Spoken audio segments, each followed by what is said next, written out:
রাতে খাবার টেবিলে বসে খেয়াল করলাম বৃষ্টি খেতে আসেনি। পাশে বসে থাকা মাকে বললাম, মা বৃষ্টি কেন খেতে আসেনি? মা তখন রাগ করে বলল, তোর নবাবজাদি বউ কেন খেতে আসেনি আমি কি করে বলবো?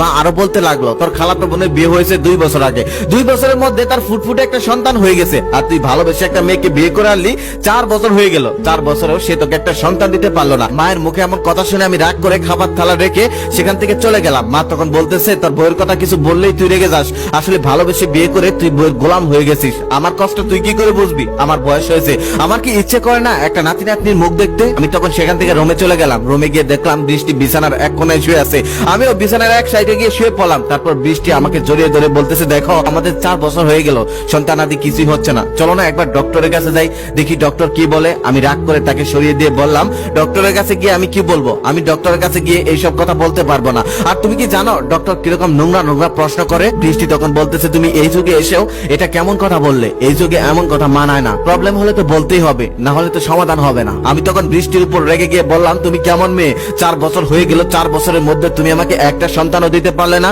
আমার কলিগরা আমার পরে বিয়ে করেছে, তবুও তাদের সন্তান হয়ে গেছে, অনেকের একটা অনেকের 2টা, আর 4 বছরের মধ্যে তোমার একটাও সন্তান হলো না। তখন আমার কথা শুনে বৃষ্টি কান্না করতে লাগলো, আমিও তাকে আর কোনো সান্ত্বনা দিলাম না, সারা রাত সে কান্না করলো। পরদিন সকালে উঠে আমি অফিসে চলে গেলাম। অফিস থেকে বৃষ্টি আমাকে 10টার দিকে ফোন দিয়ে বলল, আমি হসপিটালে এসেছি, তুমি একটু আসবে? তখন আমি রেগে গিয়ে বললাম, আমি হসপিটালে যেতে পারবো না, এই বলে ফোনটা কেটে দিলাম। আর মনে মনে ভাবতে লাগলাম, অনেক হয়েছে, এবার কিছু একটা করতে হবে, অন্য রাস্তা দেখতে হবে, এভাবে আর হবে না। তারপর আমি মনে মনে সিদ্ধান্ত নিলাম ওকে ডিভোর্স দিয়ে দিব। তারপর আমি ওকে ডিভোর্স দেওয়ার জন্য সমস্ত কার্যকলাপ রেডি করে ফেললাম। যেদিন ডিভোর্স লেটারটা ওর হাতে নিয়ে দিয়েছিলাম, সেদিন সে চিৎকার করে কান্না করে বলেছিল, তুমি এমনটা করো না, তুমি আরেকটা বিয়ে করো, দরকার পড়লে আমাকে বাড়ির চাকরানি হিসেবে রেখে দাও, তারপর আমাকে ডিভোর্স দিও না, আমি তোমাকে ছাড়া থাকতে চাই না, তোমার বাড়ির কাজের লোক হয়ে হলেও আমি তোমার পাশেই থাকতে চাই। কিন্তু সেদিন তার কোনো কথাই আমি শুনিনি, তার কান্নায় আমার কোনো কর্ণপাত নড়েনি। আমি নিষ্ঠুর হয়ে তাকে ডিভোর্স দিয়ে দিয়েছিলাম, অথচ এই বৃষ্টি ছিল কলেজের সব থেকে সুন্দর। অনেক কষ্ট করে আমি তাকে আমার প্রেমে ফেলেছিলাম, সেই ভালোবাসার মানুষটাকে আমি আমার বাড়ি থেকে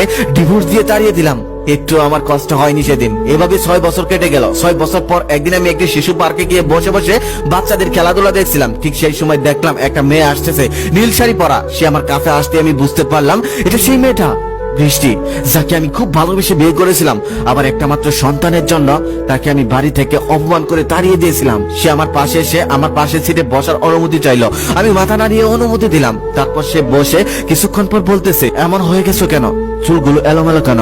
চুলদারি কাটো না? তারপর আমি কিছুক্ষণ চুপ থাকার পর তাকে বললাম, তুমি এত সুন্দর হলে কিভাবে? মানুষের বয়স দিন দিন বাড়ে, আর তোমার বয়স দেখি দিন দিন কমতেছে, তুমি অনেক সুন্দর হয়ে গেছো। কি ফেরা লাভলি শুধু মুখেই দাও নাকি খাও? তখন সে হাসি দিয়ে বলল, তোমার মজা করার স্বভাব দেখি এখনো যায়নি, এখনো আছে। তুমি কি জানো কলেজে তোমার মজা করার স্বভাব দেখে আমি তোমার প্রেমে পড়েছিলাম, তবে বিয়ের 1 বছর পর থেকে তুমি আর কখনোই আমার সাথে মজা করনি, আর হেসে খেলে কথা বলনি। যাই হোক, নতুন সংসার কেমন চলছে? তখন আমি বললাম, আমার সংসার, বাবা মার পছন্দ মতো একটা মেয়েকে বিয়ে করেছিলাম, তবে 2 বছর হয়ে গেল কোনো সন্তান হচ্ছে না। তারপর ডক্টরের কাছে গেলাম, ডক্টর বলল সমস্যাটা নাকি আমার স্ত্রীর না, সমস্যাটা আমার, কিন্তু ভালোভাবে চিকিৎসা করলে ঠিক করা সম্ভব। কিন্তু আমার সেই স্ত্রী এটা মেনে নেয়নি, সে আমাকে ছেড়ে চলে গেছে। তারপর আমি আর বিয়ে করিনি। ঠিক সেই সময় ছোট্ট একটা বাচ্চা দৌড়ে এসে বলল, আম্মু আম্মু, আজকে আমি বাবাকে দৌড়ে হারিয়েছি। তার পিছনে একজন ভদ্রলোক আসলো, সে আমাকে দেখেই বলতেছে, সোহাগ ভাই কেমন আছেন? আমি অবাক হয়ে তাকে বললাম, ভাই আপনি কি আমাকে চিনেন? তখন সে আমাকে বলতেছে, বৃষ্টির মুখে আপনার এত কথা শুনেছি যে আপনাকে চিনতে আমার কোনো কষ্ট হয়নি,